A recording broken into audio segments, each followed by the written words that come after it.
Hello, everyone, and welcome to a new episode of Humanitarian Horizons.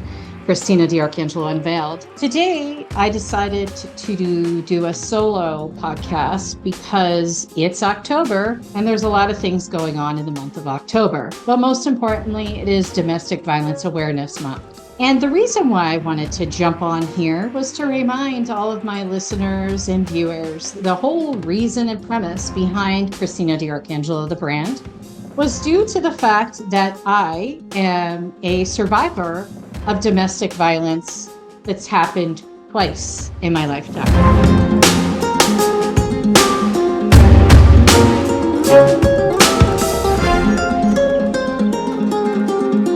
The first time was my mother. And I can talk about this now. I've been talking about it, prior to my mother's death, because sometimes I would receive questions where people would ask me, why did I end up being so successful? And one of the reasons, obviously, that I have become successful is due to the foundation that was built in my early childhood. And luckily, my father had a lot to do with that. I mean, no diminishment of capacity towards my mother.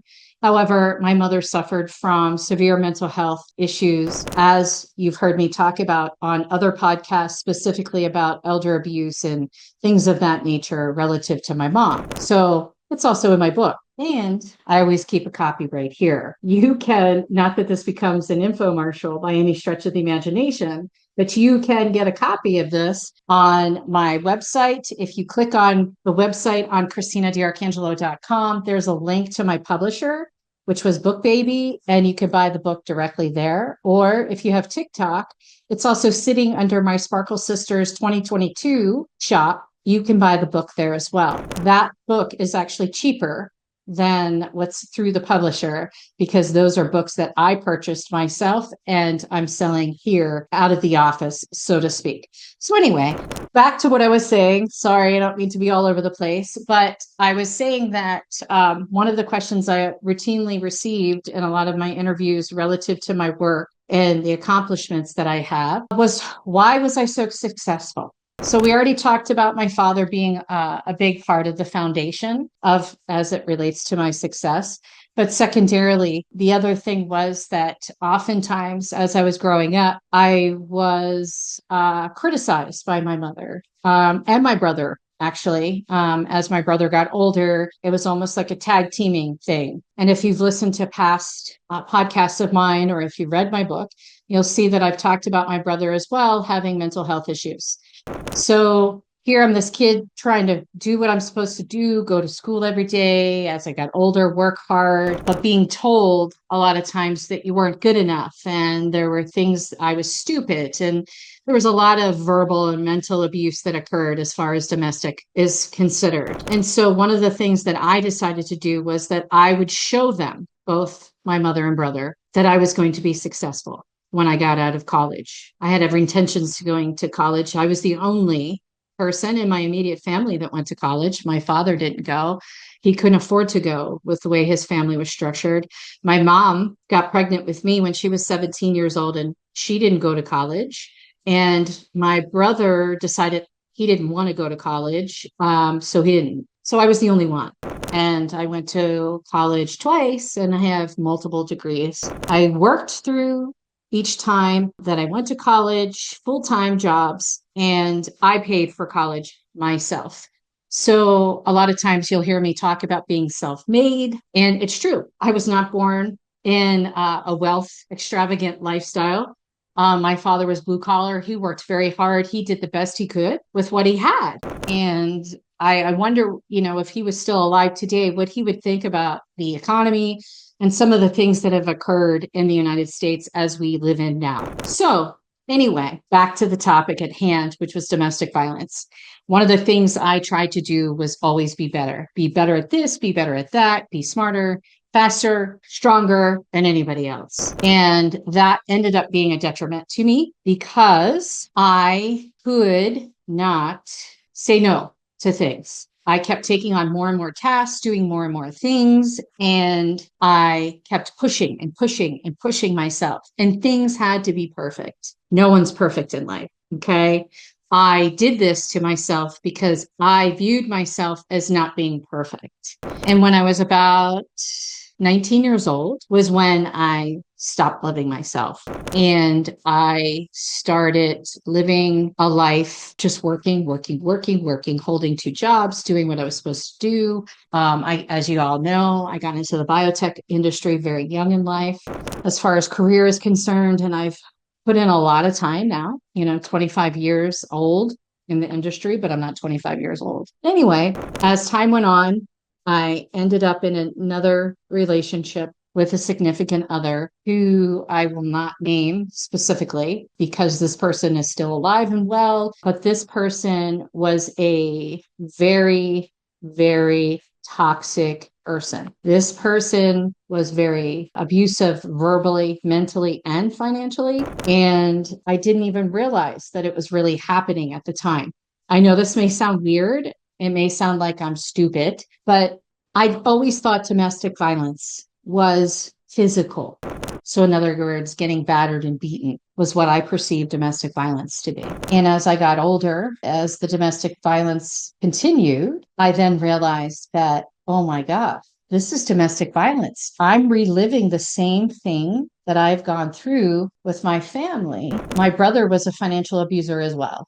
There were times that he took money from me when he shouldn't have. And I blamed it on the mental health, but it was abuse. He would never admit it. And my mom, luckily, didn't do that financial abuse because my dad took care of everything. So she didn't need anything, thank God. He took care of the financial things. But then when I got my mom out of the basement and I was fighting for her every day during this whole time period of March all the way forward, and I'm still fighting for her, she lapsed with her mental health and began to talk to me poorly, both obviously verbally, but then also mentally started her nonsense to a point where I'll never forget. While we were moving her into her apartment that wasn't a furlough, I got her into an apartment in assisted living. The kids that were helping us move, one of which was my very good nephew, not the one that committed the crime against my mom. I have another nephew, thank goodness, that's a very good kid. Him and his friends were helping me out, and I was paying them to help move. It was very, very hard. It was a very hard job because they had to move things out of my parents' home, it was horrific, the scene. Horrific, trash. Things were just disgusting. Our household items from my childhood were sold or thrown away. I don't know. I know that they had a yard sale at one point. But anyway, my nephew and his friends had worked all day and they had moved some things into my mom's apartment. And they were talking to me about my career and what I've done in my career. And I was talking to them about it, and I was talking to them about it in front of my mom. And I said to the kids, I'm self-made. Everything that I have achieved today, professionally and otherwise, I created. I've worked for, just like my brand. I created my brand. And I'll talk about that in a minute, but I just want to finish this point. And my mom got very angry and upset by that statement and said that she argued with me in front of the kids and was like, she's not self-made. We did things for her. She wasn't an orphan. Her father and I did everything we could for her. She got everything. Really? I got everything? Oh, okay. Sure, I did. No, I did not get everything. Okay. And vowed that and if I ever had a child, that I wouldn't do the same things to my child, which I have a kid, I have a son, and I tried very, very, very hard never to repeat any of these generational things that have happened. Because obviously this was generational, things that happened to my mom. My father also was a victim of domestic violence by his father and his mother.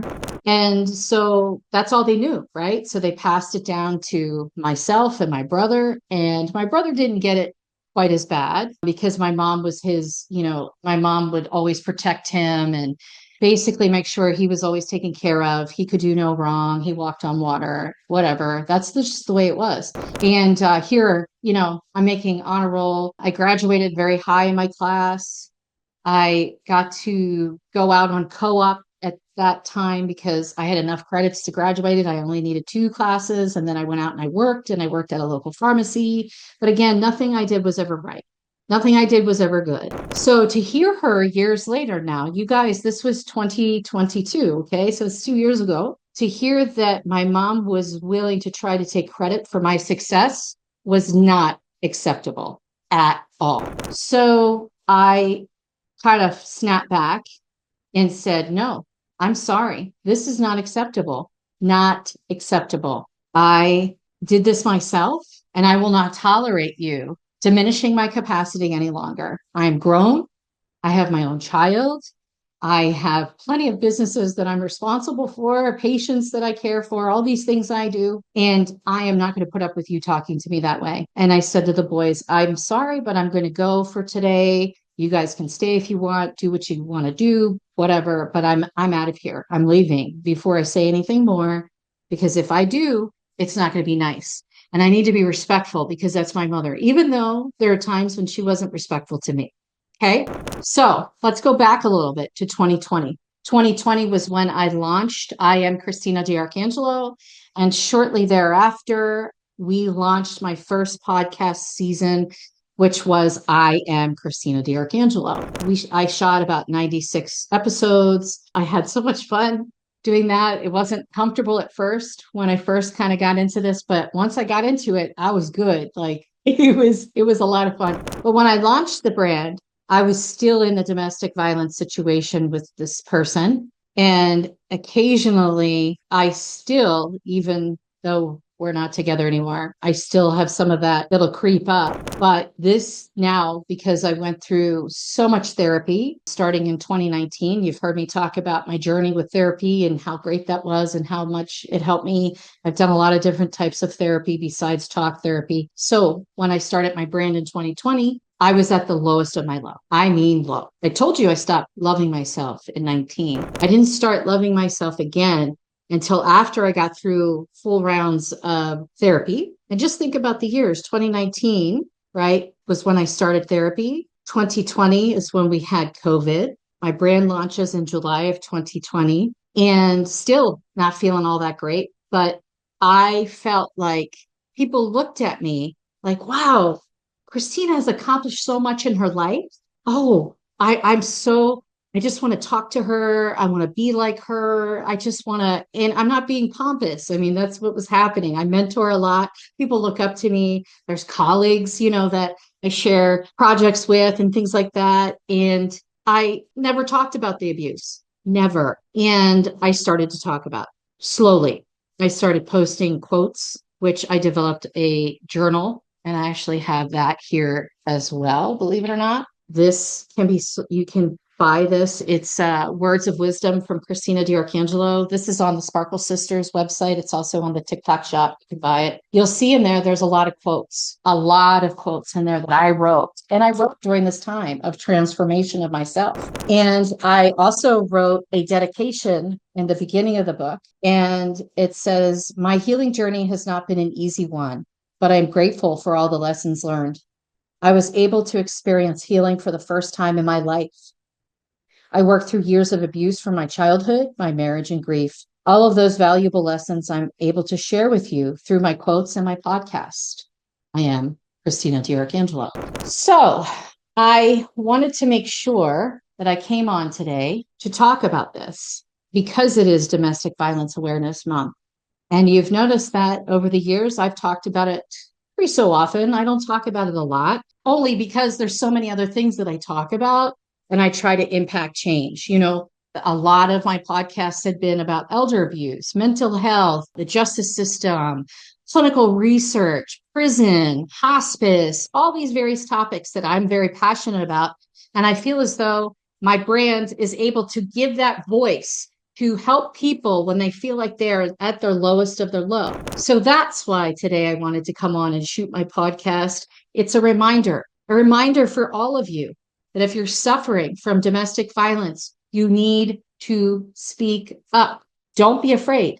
And if you feel like you need to talk to somebody and you want to try to reach out to me, I'm happy to talk to you. You can reach out to me through LinkedIn. You can send me a DM on Instagram. You can send me a DM on TikTok. You can send me an email at info@ChristinaDiArcangelo.com. Whichever way you feel comfortable, feel free to reach out, because I'm telling you, it was one of the most important things I ever did in my life. And at that time, I was so embarrassed that I allowed myself to be abused. This powerful woman in business, I was abused. Thank you so much for listening today, everyone. Thank you for your support, and tune in again soon to Humanitarian Horizons with Christina DiArcangelo. I'll talk to y'all soon.